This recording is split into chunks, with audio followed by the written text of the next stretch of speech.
traditional. Thank you, Maddie. Our office is on the traditional land of the first people of Seattle, the Duwamish people, past, present, and future. The practice of doing a land acknowledgement is a respectful way to begin the events by acknowledging the Native people who were here first on the land on which we gather. And then we will get into our introductions. So for Earth Ministry WAIPL, I am Kia. I am the Multi-Faith Program Manager. I use she, her pronouns. And I am going to invite Maddie, if you would like to introduce yourself. Yeah, hey everyone, I'm Maddie. My pronouns are they, them, and I am the operations manager at Earth Ministry WAIPL. And I'm also a Unitarian Universalist. Yeah, and I'll pass it to Jessica. Good evening. Thank you for joining us for this Earth Day occasion. Well, Earth Day was a few days ago, but we make every day Earth Day. So I'm Jessica, your Program and Outreach Director at Earth Ministry WAIPL. My pronouns are she, her, and I am thrilled to be introducing this new program to you all this evening. All right, now we are introducing everyone to our first solar partnership with Sphere Solar Energy. The goal of this partnership is to help more congregations and individuals benefit from clean solar energy while honoring the values that we all share. So with the new solar referral program, we're going to work together towards some shared goals. So mutually furthering each organization's goal for a just and sustainable future, raising awareness of solar as a values-aligned opportunity, providing education to all faith communities regardless of economic status regarding the benefits of solar energy, prioritizing equity and access to the benefits of clean energy, and then harnessing the transition to a clean energy economy to advance climate justice. So in addition to the proceeds helping support the mission of Sphere One, which is a nonprofit that came out of Sphere Solar Energy, Earth Ministry WAIPL is also going to be getting benefits like this through our referral program. So a portion of each completed project will go to us so that we can continue our work on our organizational mission, and continue to engage people of faith in environmental stewardship and faithful advocacy. Now I'm going to introduce Sphere Solar Energy. So we have Edwin here today, who is the founder of Sphere Solar Energy and Sphere One, and then Sarah, who is the coordinator for the nonprofit work that we do. So Edwin grew up in Kenya, attending schools that had unreliable sources of energy, at times making it impossible to study during the evening hours. Driven by this problem, Edwin taught himself how to power light bulbs from salvaged batteries. So eventually Edwin left Kenya and arrived in the United States. He worked for the city of Seattle and then at a solar company. In 2015, Edwin started his own solar installation business. And in 2019, went on to found a nonprofit, Sphere One, which I have mentioned. And a portion of his company's profits support solar installation projects in developing communities abroad that lack reliable access to electricity. His efforts have resulted in a greater number of families being able to keep lights in a way that does not harm the environment or future generations. And with that, I am going to pass it over to Sphere Solar Energy to do the rest of this presentation for all of you. Awesome, thank you so much. First of all, say thanks to everyone for making time to join us today. So I've got Sarah, who's our program coordinator with us today. She'll be running the slides. I'm Edwin Wanji, CEO and founder of Sphere Solar Energy. So we'll probably have, if anyone has any questions, feel free to write or, probably put your hand up on the chat so we can make it fairly interactive. But basically we'll cover a little bit of what we do and what we've done in the past and some of the goals with around solar energy that we have coming up. So we'll start with the slide here. So So yeah, so basically our mission, of course, has been accelerating solar access all across the state of Washington. We have primarily tried to also focus around making solar access equitable. So trying to get solar to your marginalized communities as well as low-income housing as well. And it's all in the name of building a resilient future. So next slide. So along that, we do a lot of education outreach. The picture you see there, these are some of kids I work with from the Lake City Young Leaders Program. I think, sorry, go back one more. So that's a group of teenagers that we have basically quarterly career learning type of programs with them, just because I strongly believe that the clean energy space is going to grow, and the more we can get young people, ideas around getting careers, I think the better the society can be in the long run, especially kids from backgrounds which are usually not often exposed to solar energy. So next slide. So as Sphere Solar, our services include residential and commercial solar installation. So on the very top there is an example of an image of a residence with a flat roof with a bunch of solar panels. And then the bottom right there, those are batteries. So for those who are keen on being able to sustain their power during an outage, we do install lithium batteries made by either Tesla or Enphase, which automatically can support essential loads during an outage. Most homes will tend to have, say, like a kitchen or the kids' bedrooms, living room, just the basic needs to run. And then as far as electric vehicles, we do also install the infrastructure for charging both residential EV chargers as well as commercial building ones. We can install those as well. Keep in mind, transportation is all moving towards electric.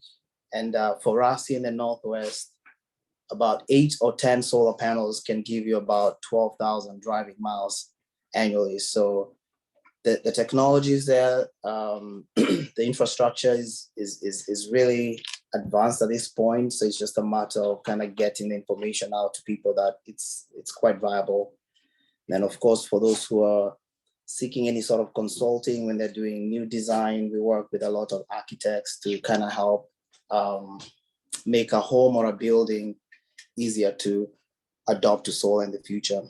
So those are the services. So these are some of the acknowledgements we have received over the since I started the company, I want to say in 2015. So Puget Sound Energy, which is one of the largest utilities here, is a trade ally to us as well. We've installed about 4.5 megawatts of solar across the state of Washington. So that's equivalent to about, 400 or 500 homes, give or take, some systems bigger than others. We average about 2 to 3 houses a week. And then we also do a lot of commercial building installation as well.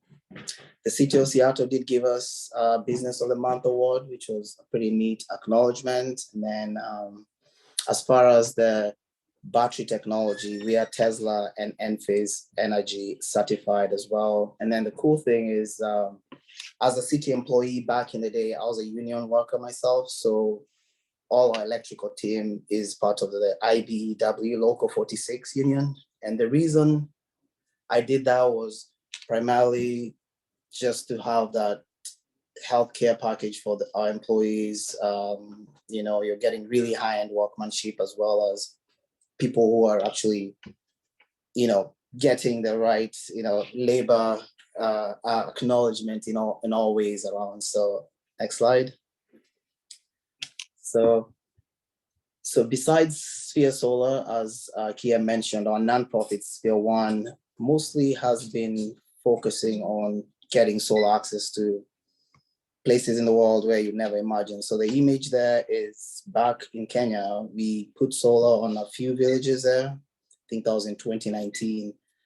Locally, we've worked with Reach for Home, which is it's a nonprofit that works with homeless folks. We've done a lot of projects in, we finished a project in Haiti. We did, just last year, we did a project in Puerto Rico, which was all about helping out after the Hurricane Maria. But what we try to make sure is that you find communities that are most affected. For instance, in Puerto Rico, the school we put solar on had gone about 16 months after the hurricane without power. And you always try and include the community or the recipient in the whole installation process. So there's some kind of a training, hands-on aspect to it. So that's one. So this is a kind of a good image of a few images of a project we did in Kenya. We put 20 different homes. We put LED lights, solar powered, and I had the villagers, mostly actually the women, who did all the work in the installation part of it. And just from this small little project we did here, the impact of this was just tremendous, because all of a sudden, anyone in this village would have to walk about 3.5 kilometers to charge their phones. And then they're using kerosene lamps in their huts for lighting, just for the kids to do their homework. So even the health benefits of going from kerosene lamps to just simple LED lights, the sun recharges, was kind of a pretty amazing outcome to come. So next slide here, I'll show you. So to the right there is a project within Puerto Rico. That's me kind of coaching some of the kids from this school on what the system was all about. Basically, this is another example of where, you know, we found a community that was most affected, had the least support, partnered with a local nonprofit, did some fundraising, and managed to go out there. And we're not coming out there just by, you know, we're looking also for who on the ground is a local contractor that's entrusted by the community there. They select them. So we just offer that kind of engineering support and training, especially on the battery technology that we installed in this school. Since we left Puerto Rico, which was in October, they've had 48 power outages, and the school has sustained really well since then without any interference with the power outage. So I'll show you next slide. So this is kind of our next and pretty exciting project. This is coming up in Kenya.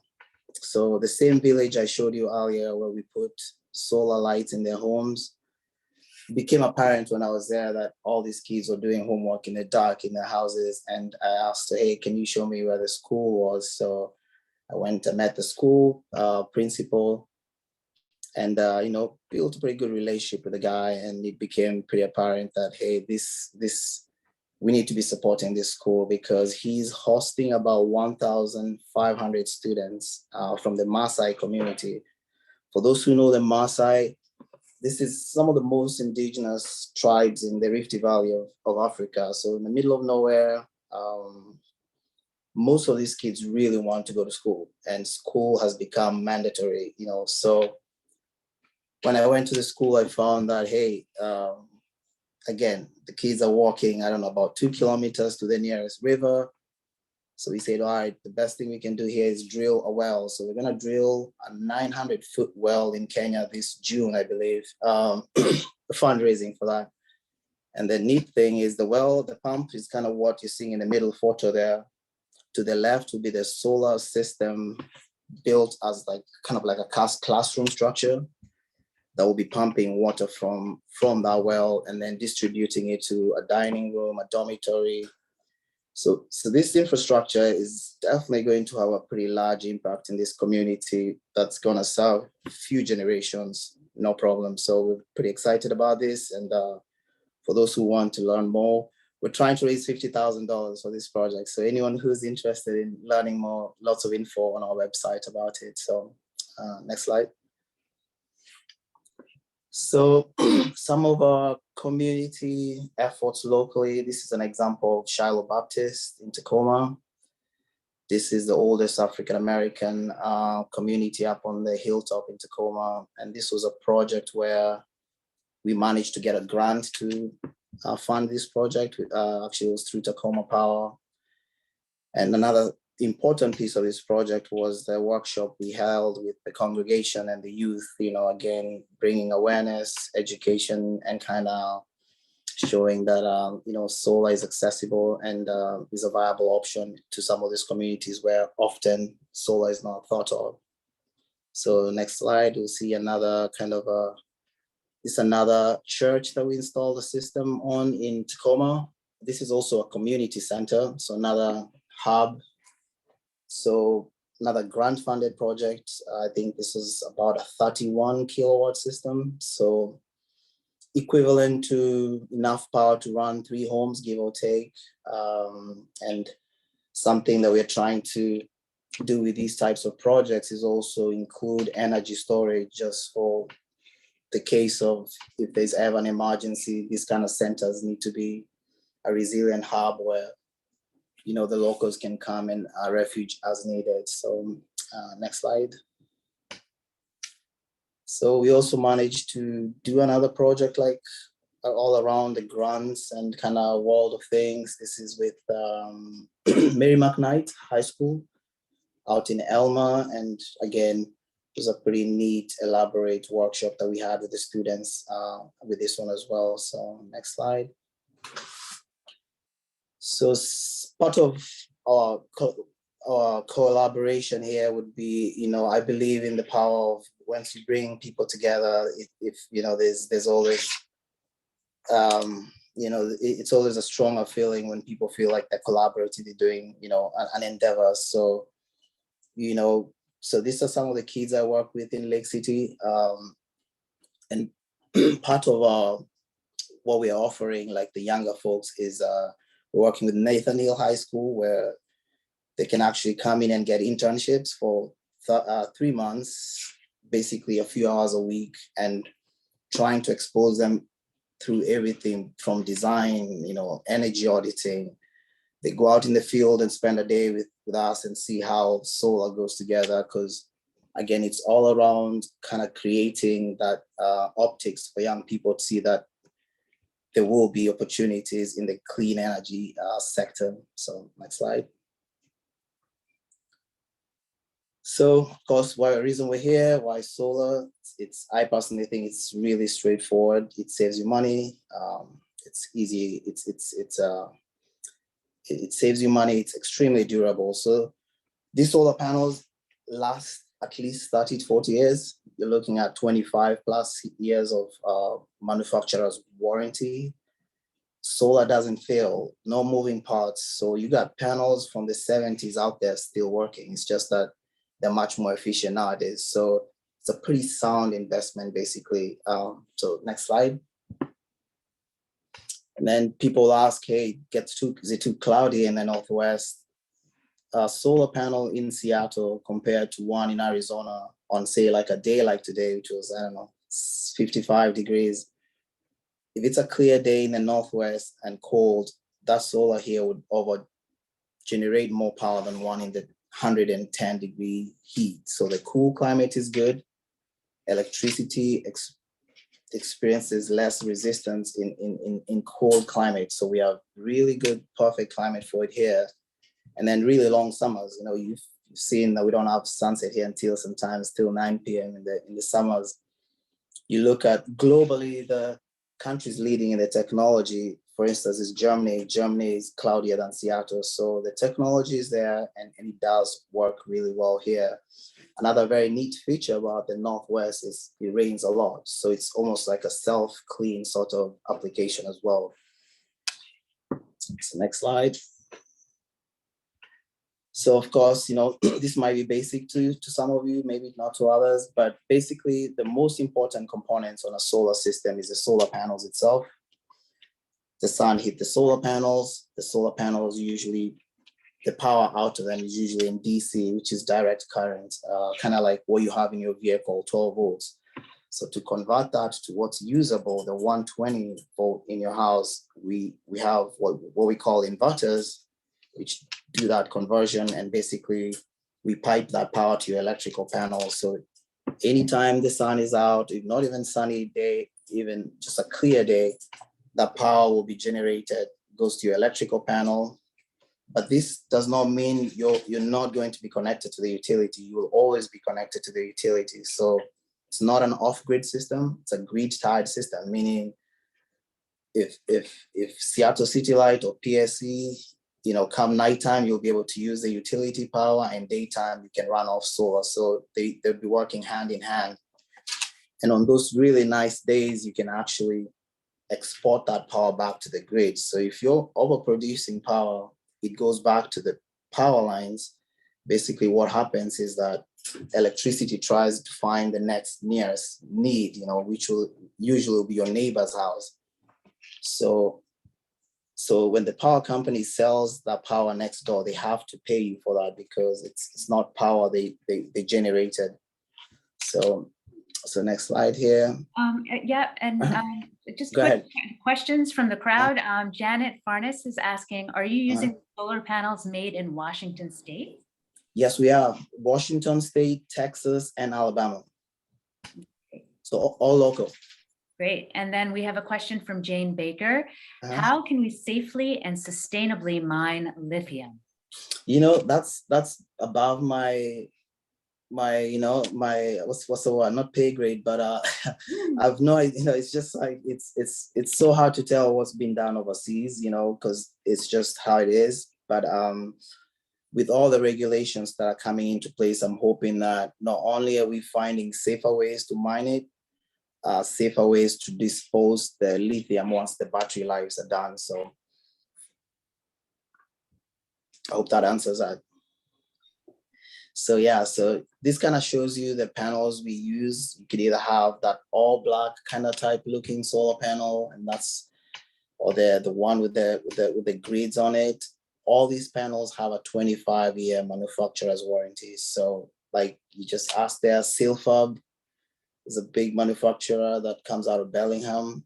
We've installed few hundred homes all worth of that stuff. Hanwha was originally a Korean company. Now they're making them in Alabama, and then Mission out in Texas. And then on top of every installation, we also offer our 10-year workmanship warranty. So for the first 10 years, if anything fails, we replace the part and labor at no cost. The neat thing about solar, like I said, it's extremely low maintenance. Barely ever you find situations on site. Okay, next slide. So I mentioned solar panels. The most two important components on a solar system is a solar panel and the inverter. So we offer micro inverters, meaning where each solar panel gets an inverter below it. And the benefit of this technology is that if you have 20 panels on the roof, one micro inverter goes, you have the other 19 still functioning. You never have a single point of failure. And then should you have 20 panels on the roof and then say 6 panels are shaded by say a chimney or something, the other panels don't get affected. And then when it comes to monitoring, it's really easy because you can actually see how each solar panel is performing on an app on your phone. So it's one of those investments where not only is it reliable, you can actually monitor and see real time how each solar panel is functioning. So for maintenance, it makes it really easy for us to detect if there's an issue on site, for my electricians to come out there and really troubleshoot. So, and then the other neat thing about these micro inverters, they also have a 25-year warranty on them. I think I saw a question there, right? There was a comment. Okay, comment. All right. Yes, there's a comment that Janet loves the solar on her home and received more incentives for using Washington-made panels. Yeah. Okay, very neat. So next slide. So this is just an example of what the app monitoring looks like. And for those who add batteries, you can actually program it or control the system to whereby you could run off the solar panels, and then after sunset, you could run off your batteries. And then the third choice could be your utility power, or you could have the batteries set up to whereby they're just straight up as backup mode, anticipating, say, a power outage. California, where they have peak rates, where the cost of power becomes expensive, say between 3 and 9 p.m., most people there will switch to batteries during those times. and then, use the power grid when it's least expensive. So very advanced power management platform, just because it's all, on an app. And when you lose power, you don't even notice it. It kicks in the batteries really right away. So next slide here. So to the left, there's an example of what the batteries look like. So these are lithium batteries. Those are 2 of them. So that's an example of a garage, 2 batteries in a garage. So you're looking at about each of these, it's about almost 200 pounds. They're pretty heavy. They're about 3 feet by about 2 feet tall, and they stick out maybe 8 inches from the wall. To the very left, you can see it's a normal existing electrical panel in someone's garage. So the way we install these batteries, we have to create a sub panel. And basically, depending on how many batteries you get, we determine what the family considers as essential critical loads, say kitchen, refrigeration, and that what becomes backed up on the battery. So anytime power goes off, the critical load panel kicks in automatically. And the neat thing is with the battery, so on the very right is the same battery kind of opened up, and we're using the same micro inverters that are on the roof on the solar panels on the battery. So again, no single point of failure. There's no way, one way that whole battery could be down. If there's an issue, it's really easy to maintain. And these lithium batteries have a 10-year warranty and about 25-year lifespan if used correctly. So next slide. And we just have some questions from do microinverters eliminate the eliminate the need for primary inverters, and are they cheaper? Yeah, so they're not cheaper, and they do eliminate the need of a central inverter, because think about it, the central inverters, you'd be say 20 or 50 panels tied to one inverter. If that one inverter goes down, your solar is useless. With the microinverters, each panel has a microinverter, and the microinverters are in the size of a VHS. So there's the really small device below the solar panel. So no single traditional big box on the side of the house, better warranty, no single point of failure. And then you get optimized production because each panel is operating independently, and then it's really easy for maintenance and troubleshooting, because out of 20 panels, you can actually see how each panel is doing. So if there's a problem, we can see exactly what panel has an issue. So it's a smart solar of tomorrow, I guess. Yep. And we had another question from Linda. Do you work with folks in Eastern Washington? All over the state, as far as Spokane, Pend Oreille, we have systems like I just showed you, Elma High School up in the Olympics. So we will install all over the state. So happy to. We actually just finished a project by the Gorge, which is by Quincy out there. So yeah, we'll get where the work is. So happy to. Okay, and one more question for you. Go ahead. Who says, this is so helpful. Thank you. I'm definitely going to ask my parents to see if we can install solar panels for their house. I live with my parents. Is it costly to install solar panels in houses? Is it costly? Mm-hmm. Ooh, that's, I think the average solar system will cost between $20,000 to $40,000, 20 to 40 grand. So, depends who you're talking to, but think about it. You also get 26% federal tax credit if you do this before December 31st. So, if it's a $30,000 system, that's $8,000 tax credit, so you're looking at, savings there in that aspect. And then all of a sudden your $200 monthly bill becomes $10, $12 for the rest of the life of that household. So in the long term, the payback is in Washington, you're looking at about 8 to 10 years, give or take. But as the cost of electricity goes up, that payback becomes a lot more attractive. For instance, here in Washington, we pay about 12 cents a kilowatt hour for electricity. California, they pay about 18, 20 cents. Where we were in Puerto Rico, they pay 26 cents a kilowatt hour electricity. So Washington has some of the cheapest power in the nation, and that's changing because of two things. the state is mandating, and the federal government as well, carbon neutral targets. We're trying to wipe out natural gas and the coal. So what that means is all these power companies have to adopt to cleaner resources. And what usually happens is that cost gets passed down to the consumer. PSC, who's the biggest utility out here, the energy source is divided in three thirds. Hydro, about 30% hydro. I want to say about 32% natural gas, and about 33% coal that they bring in from Montana. So your power, even though it's city light, even though it's hydro, there's a bunch of nuclear in it. It's all still coming from 400,000-500,000 miles out of town. So the ability to be able to generate power on your own roof, use it, and when you're over generating it, sell it because your neighbor's using it, is pretty attractive, I think. Okay, great. Any other question? That's all for now. Okay, great. Happy to, yeah. So this is an example. So we do install EV chargers, like I said, for residences and commercial buildings.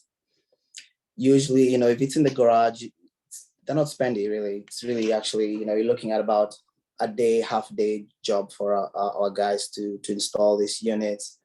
And if you package EV and solar, like I say, 8 to 10 solar panels can give you 12,000 driving miles here in Washington, especially. So back to the question that was asked before, is it cost effective?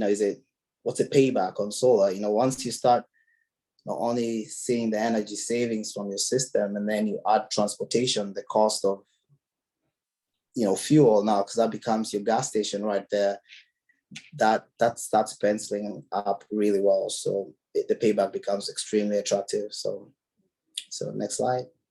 Yeah, great. And a question from Susan. Yeah. She says, I live in a 26-foot by 8.5-foot tiny home on wheels with a rounded roof. Sounds very cool.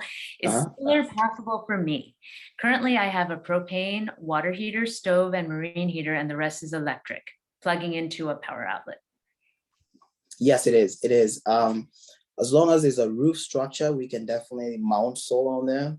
And for those who don't have a suitable roof, if she's on a property where we can build a ground mounted system, we can always trench the power back to the property.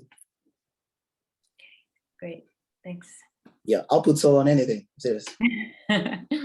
Yeah, anyway, so people ask, how do you know if your house is ideal for it? If your roof is too old or kind of has less than 10 years, we always suggest probably a roof replacement prior to. Being in the Northwest, you want either a south-facing roof, east or west, because we're trying to face to the equator as much as we can. Generally, you can tell if your house gets enough sunshine, if you're surrounded by trees. I live in Olympic Hills, heavily shaded neighborhood. Where I live, I still did solar. It's a little compromised in production, but ideally you want a site that has really good sun exposure. So, and then, of course, if you anticipate the house next door is going to be developed 5 stories, and, kind of some of those things through our screening, we can look at your address online via satellite and say, hey, it's not going to work there, or that's a really good roof, that's not going to work. So, yeah. And I think you spoke to this point, but just to add, Kathy was just asking, is it a problem to install solar panels on the north side of the roof? We have tall trees on the south side. So I think you spoke to that. Yeah. Yeah. The north, that's just unfortunate. It's just, we want to face towards the equator, just because that's, especially if you think about it, after the later summer months, the sun is mostly on the south, side of things. So north would not be ideal. So, people wonder, hey, how many panels should I put on a house? So that's one of our systems downtown Seattle there. So the most important piece of data you guys can provide us is your power bill, because your power bill will show in kilowatt hours how many units you consume, so because your house can be very different from the neighbor, could be more efficient, maybe some people have natural gas or all electric heating. So the usage data really helps us see, hey, this house, for instance, is consuming 10,000 kilowatt hours. And we can look at your roof and tell you, oh, your roof has the potential to generate 20,000 or 5,000. So there's some kind of a evaluation that goes there, but the power bill is really helpful because that helps us understand how much power is being pulled in that specific home. Of course, we want an orientation of the roof, like I said, at least south, east, or west facing, and then of course, sometimes it just comes down to the budget, but this consultation, we don't charge for it. We can easily kind of look at your site and say, hey, based off your power bill, 20 panels will offset 100% of your energy, or 20 panels will only offset 10%, just because each property is so different depending on what's going on in the household. So this is an example of a small installation, 5 kilowatt system, probably about 12 panels. This house had natural gas, so the electric usage was really low, but this system is generating 100% of the electrical usage needs. This is in Bellevue, Washington. So next slide, I'll show you a sample of this is kind of like a medium-sized system, 12 kilowatts. So this system is generating 140% of this household's energy usage all year round. The reason we oversize the system is not because they'll get paid more or anything, is these folks we're looking to add an electric car to the mix. So that 40% excess becomes eventually the gas station. So, and it's saving them about $2,000 a year. And then next slide. So this is an example of a larger installation. This one is Hellbent Brewing. We built this system about 6 years ago. At the time, it was the largest powered brewery in the state of Washington. Saves this business about $6,000 a year. And it's only generating about 30% of their energy, because it's pretty industrial with all that goes with the machinery in the back of the house there. And this was so this was such a pretty fun project. So let's see, next slide. When we have just a question from Pat. Sure. She's asking, could you address the practicality of replacing gas furnace, hot water heater, etc., with electricity via solar panels? That's a great question. I think everything is going electric, and the sooner people can adopt, the easier it will be, because as long as you have a good roof, meaning good exposure, we, like, for instance, my own scenario, I swapped from an oil furnace to a heat pump. So the heat pump runs both AC and heat in the winter. And then my water is all electric. I don't have natural gas at my spot. And my system generates enough power to cover all that. But I have a ton of solar panels on the roof. And, and it's very common that we're seeing people who either have a good exposure or moving to all electric, if you have the roof space for it, because basically you're locking down the rates. No one will control, natural gas costs could go up. If you have solar on the roof, we know a heat pump will consume 4,000 kilowatt hours of electricity. For us to generate 4,000 kilowatt hours of electricity takes 8 solar panels. So now for the life of that heating and cooling of that home, the energy will always renewable and you're not ever going to pay for it. So I think it's a super wise and smart move to combine the HVAC and, like, especially an all electric sort of home with solar panels. Okay, great. And just another question for Megan. What are the financing options? What are the what? Financing options. Yeah, so we work with a couple credit unions, Puget Sound Cooperative Credit Union, and I think there's a slide here about it. Mm-hmm. So they offer the best solar loan product in the state of Washington. So I've been very active on Environmental Justice Committee. I sat on the board of directors for Solar Washington. So I'm pretty vast on what solar loan products are there in the market. PSECU will grant any home, not grant, will lend any homeowner up to $70,000. And it's usually, I think the APR interest rate about 3.4, and it's a 15 to 20 year loan. The unique thing about the loan product is that it does not put a lien on the property, it's on the equipment. So there's a bit of that. So it's, and then usually they can process those loans within 24 hours. They're very responsive and fast. So it's been pretty good working with them. And the CEOs is someone we are very close with. So, for those who are wanting to, to connect with the lender, Puget Sound Cooperative Credit Union, I highly recommend. Okay, great. And a couple more questions. Sure. One from Linda asking, how long do the panels last and how easy are they to maintain if something does happen? Okay, good question. So we have solar panels out here and about from the 70s still working, just that the efficiency of today's panel is much, much higher. So the panels we install today that are made in the US have a 25-year manufacturer's warranty. So the manufacturers are saying for the next 25 years, at the 25-year mark, you start losing about, your degradation starts like a percentage loss at that point. So after the 25-year mark, they start kind of losing efficiency by small chunks. I think realistically, you're looking at least 40, 50 years with these solar panels.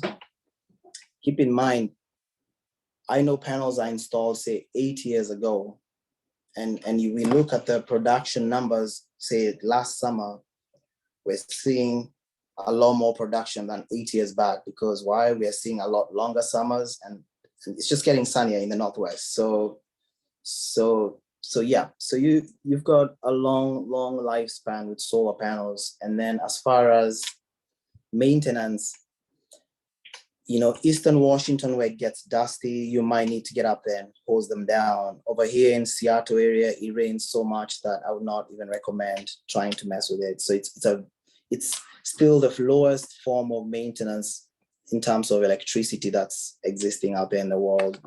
No moving parts, it's just really passive, sits on the roof and does its job. And a couple more questions to keep rolling. Sure. I like it. Great. Another Linda is interested in putting solar panels on our church. Okay. Are there any grants available to help with that? And I think somebody else is seconding that question. Sure. So I know, and we'll get you information, Linda.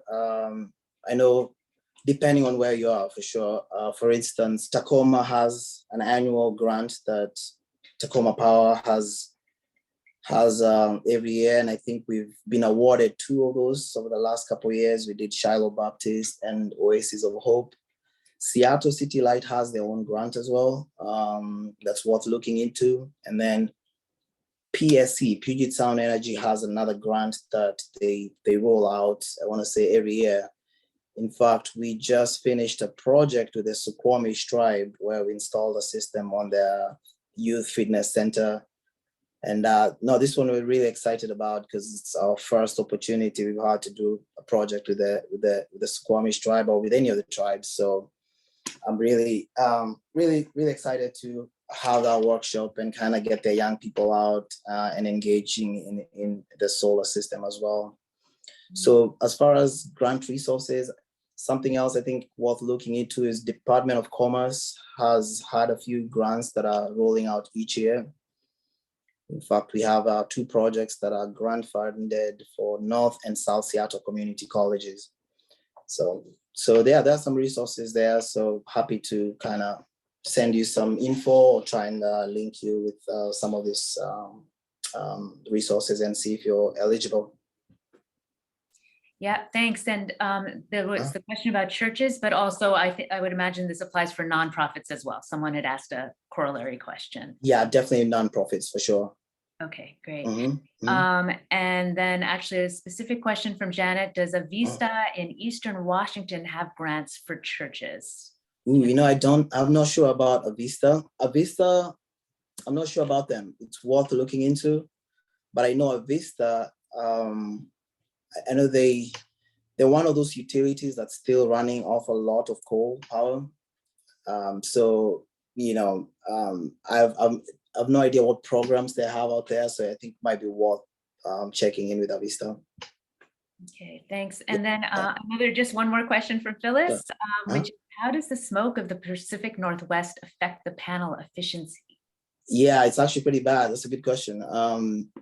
The production drops quite a bit actually on those really smoky days. And what's unfortunate is those are also the days that we're seeing more power outages. California is really bad, and Washington now, every summer is becoming, so in those scenarios, that's why it's really important for people to start considering adding batteries. Energy storage is going to be the future of energy resilience, just because we are seeing the last 3 years, we've seen nationally the most outages we've ever seen in history. So Texas, you guys saw last year in the middle of spring, the whole state went blackout. So even though your solar production could drop during these fire outages, having some capacity of energy stored in your house on batteries can at least sustain what's considered as critical or essential loads, refrigeration, the basics. But even though it's cloudy, smoky, and production is down, you're still generating enough power to whereby you can sustain your batteries. Yep. Okay, cool. And Susan has another question, which is, do you offer an off-grid solar product? Example, if I decide to hitch up my tiny home on wheels. Yes, we do. We're actually working with Shop Garden, which is like a community garden in Burien, whereby we're installing a small system with basically a small power bank, batteries to run the off-grid scenario. So with off-grid systems, it's just important to understand what's in the tiny home, or basically getting an idea of what all the loads are, and then we size the battery to be able to support that. And depending on location, if you're in Bellingham versus Eastern Washington, you probably need more solar than in one area than another, just because of UV exposure. The sunnier the region, the more solar production. And then with batteries, like your iPhone, whatever, the bigger your battery, the longer you can sustain. And then some people want batteries just for really minimum, loads, and some people go all out. So just really, it's something we can go small and scale up accordingly. Okay, I'll keep us moving. So this is Mercer Island, where we did a solarized campaign, kind of like what we're trying to do with you guys here. Basically, we had, if you go on the next slide, we had about 3 workshops, the community center, the library, and I think, of course, all the neighbors came in. It was pretty cool, actually, because within 4 months, I want to say we had installed 45 homes on Mercer Island. And this was a great partnership between the city of Mercer Island. They selected us as their primary installer. And above all was a volunteer community-based sort of outreach, where people just got out, invited each other, neighbors, to come in and collaboratively just kind of do a bulk purchase, which ended up saving them money. For us, logistics, it was easy because we were on the island for 5 months, bought Washington-made panels in bulk, passed that discount along. So this was a pretty actually successful campaign that we had on Mercer Island. And since then, I want to say we've managed to get up to 72 homes since, just from the referral business that trickled on after that.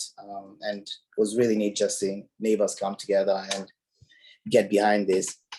Other neat thing is it also streamlined the permitting process. You know, the city was a partner, Puget Sound Energy, who's a utility, was a partner as well. So they made the interconnection and the permitting process really smooth for us. And, you know, that one thing when neighbors see the other neighbors doing something, they seem to kind of get behind it. So this was a pretty awesome success for us here. So again, 10-year warranty on the workmanship, you know, covers everything, parts and labor. The equipment we offer has a 25-year manufacturer warranty, and then you'll have a monitoring app, so you can always see how much power your house is consuming and how much power your solar is making and how each solar panel is functioning. So it's very sound investment in that aspect. And then of course, there's the annual maintenance, which we offer as well. So. Okay, great. And Phyllis has a question. Sure. Right now, my excess solar power just goes back to Avista and I'm paid nothing. Do some power companies pay for that excess electricity that they collect? You know, I don't know why Vista is doing that, because there's a law where it says what's called net metering, meaning anytime your power goes back to the grid, they're supposed to at least credit you that power. If not paying you, they're supposed to, if you export, say, 10 kilowatt hours, you're supposed to, when the sun goes down, the utility is supposed to credit you that 10 kilowatts. So I don't know why that's happening with Avista. So I would definitely call the Avista interconnection department or solar department and try and talk to someone over there. So for those who are interested, you know, hey, what incentives are out there? So currently there's a 26% federal tax credit on any solar you install, including batteries as well. And if your electrical panel is outdated and we have to upgrade that, that gets covered on the 26% on the total cost. That's both labor, everything. And then currently another incentive going on is a sales tax exemption. So usually that's about 10%. So, and I've seen the sales tax come on and off as, you know, over the years. So, you know, 10% plus 26, you know, kind of like almost 36% of incentives, you want to call it that. And then we talked about the financing. So this is a credit union that we work with. So basically, you know, it's PSECU. Verity Credit Union is another good one. But these guys have been just really quick to turn the loans around. And I personally like that they don't put a lien on the property. It's on the solar panel equipment. So process, you know, get a free assessment, you know, see if your business or your home is, you know, is good for solar. You know, once we shoot you out the proposal, if it's looking good, you know, once you sign that off, we design the system. We usually pull all the permits, electrical, building permits.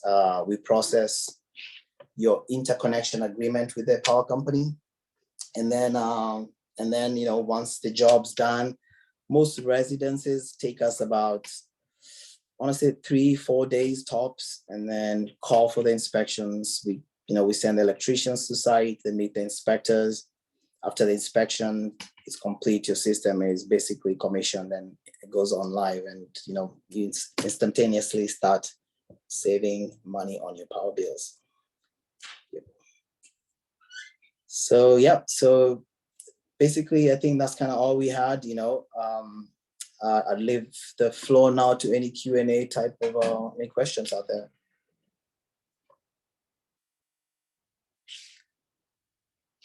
And stop the screen share, I guess. Yeah, there you go. Any questions on the floor? Let's see. I do see one question from Pat. Sure. Here. It said, you mentioned annual maintenance. What is that? Good question. So annual maintenance. So we used to do this, especially back when I was installing string inverters, whereby one inverter was hooked up, say, to 20 or 40 panels. with the micro inverters, we can actually see everything in real life. So it's not as much, there's barely any maintenance needed. So we don't clean the panels, we don't, so it's basically, unless you have that older system or lead acid batteries, which sometimes needed to get topped off.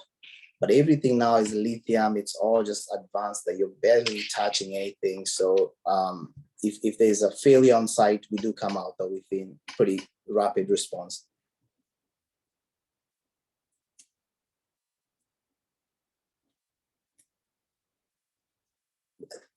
Any other comments, questions, thoughts?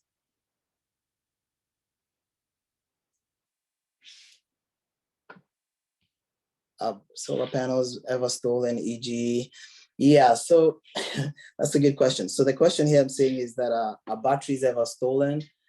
I've not experienced that yet, but depending where you're living, I know Seattle is kind of getting crazy, but for most part, I have seen that people don't mess with electricity, because there's a lot of labels showing danger, and, from my experience, we've not seen them get stolen. And then we are bolting this equipment pretty industrial-like type, and most thieves don't like heavy stuff. What I found, this battery is at least 200 pounds each, so they're not trying to lift that. So I've not seen a case, but who knows?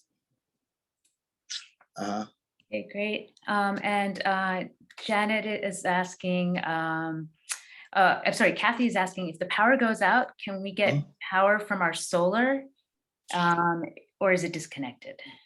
Yeah, it's disconnected. So if you lose power and you have solar, your solar goes off. The only way you can sustain or stay, have power is if you have batteries. So that's why the batteries are really important, just because when the grid goes down, the batteries kick in, and the home does what's called islanding, basically isolates you from the national grid, and you become your own microgrid. The reason the solar stops working, even though it's a sunny day and you lose power without batteries, is because the system we install for you is a bi-directional system. It can put power in your house and it can send power back to the grid. So what happened is the linemen started getting electrocuted because some of these solar systems were putting power back to the grid. So the National Electric Code requires that, hey, power goes down, the solar system automatically shuts off. Or else, if there's a battery on site, it isolates you from the grid in 0.000 some of a second, and then you sustain yourself as your own little microgrid. Yep. Great. Sue is asking, I don't know about lithium batteries. How long do they last?